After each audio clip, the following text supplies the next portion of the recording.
जय श्री राम। मैं Krishna Kotliya, insurance and financial consultant and informative. जो 3 वीडियोज़ की ये सीरीज थी, बचत के बारे में हम डिटेल्स में समझने वाले थे, यानी कि जो बेसिक अंडरस्टैंडिंग थी इन्वेस्टमेंट की, उसका ये पार्ट 2 है। आज उस पर बात करेंगे। जो हमारा लॉ ऑफ सेविंग का है उसे भी जानेंगे। एक हमारा टॉपिक था छोटा निवेश लंबी अवधि बराबर जो बड़ा रिटर्न। तो वो जैसे म्यूचुअल फंड के फील्ड में भी यूज हो रहा है, उस पर पहले बात कर लेते हैं। देखिए, जब से कुछ साल पहले आपने देखा होगा म्यूचुअल फंड जब स्टार्टिंग में उसके जो सेलिब्रिटी जो ऐड करते हैं, तो कुछ साल पहले आपने देखा होगा तो वो कहते थे कि कम से कम सालों के लिए और कम से कम निवेश करके भी आप म्यूचुअल फंड में निवेश कर सकें। तो उससे जो हमारे यंगस्टर्स हैं उन्होंने प्रभावित होकर उसमें निवेश करना शुरू किया। तो आज वो कुछ सालों बाद, यानी कि लगभग 4 से 5 साल बाद, तो वही जो सेलिब्रिटीज हैं अब वो स्टेटमेंट देने लगे हैं कि यदि आप म्यूचुअल फंड में लंबे समय तक निवेश करेंगे तो अच्छा रिटर्न पा सकते हैं। तो इस दौर में जिन लोगों ने वो अपना इन्वेस्ट वहाँ पे किया था, क्योंकि 4 से 5 साल के बीच में अच्छा रिटर्न पाने की उम्मीद तो करना बिल्कुल जायज़ नहीं होगा, क्योंकि उस 4 से 5 साल में कुछ अच्छा रिटर्न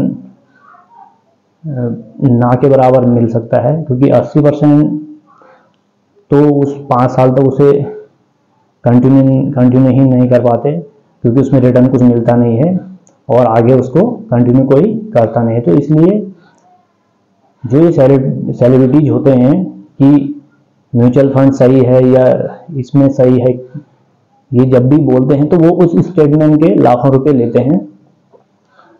तो जो भी आपका टर्म है तो उस दौरान वो आपके पोर्टफोलियो को चेक वो नहीं करते, वो सिर्फ अपने स्टेटमेंट के जितना भी उनका रकम होता है वो ले लेते हैं। तो जो उस दौरान आपका इन्वेस्टमेंट है तो वो डूब न जाए, इसलिए सही जगह निवेश करें।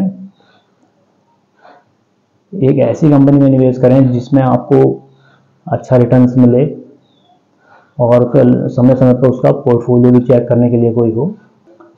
ये जो सेलिब्रिटीज होते हैं जो कहते हैं कि म्यूचुअल फंड सही है या स्टॉक में निवेश करना सही है, तो कभी आप चेक करें कि ये खुद अपना इन्वेस्ट क्या इसमें करते हैं।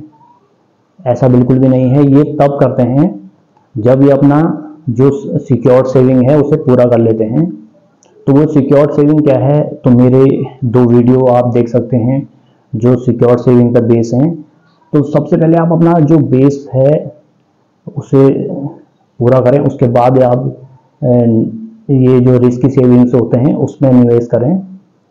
तो फाइनेंशियल पिरामिड मैंने उसमें बताया है, इन 2 वीडियो को आप देखें, उससे आप डिटेल से समझ पाएंगे कि जो अपना पहला इन्वेस्टमेंट है वो गारंटेड रिटर्न्स जहाँ पे आपको मिले तो वो आपने करना चाहिए। उसके बाद आप रिस्की इन्वेस्टमेंट में जा सकते हैं। तो इनका भी यदि आप पोर्टफोलियो चेक करेंगे तो फर्स्ट टाइम ये रिस्की में इन्वेस्ट नहीं करते। तो मेरे जो सभी यंगस्टर्स जो अभी देख रहे होंगे, मैं उनसे यही कहूँगा कि जो भी आपकी जो पहली सेविंग होती है तो किसी ऐसी जगह में ना करें जहाँ पे रिस्क का चांसेस हो। तो पहले आप अपना सिक्योर सेविंग कर लें, उसके बाद आप जो रिस्की सेविंग्स है वहाँ पे मूव कर सकते हैं।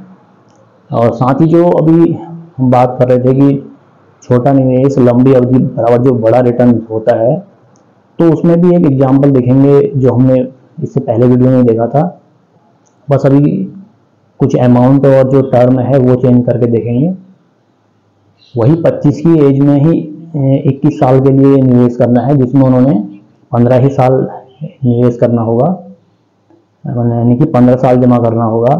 तो 1000 रुपये प्रति माह जमा करेंगे वो 15 साल तक। तो 21वें साल उनको 4 लाख की मैच्योरिटी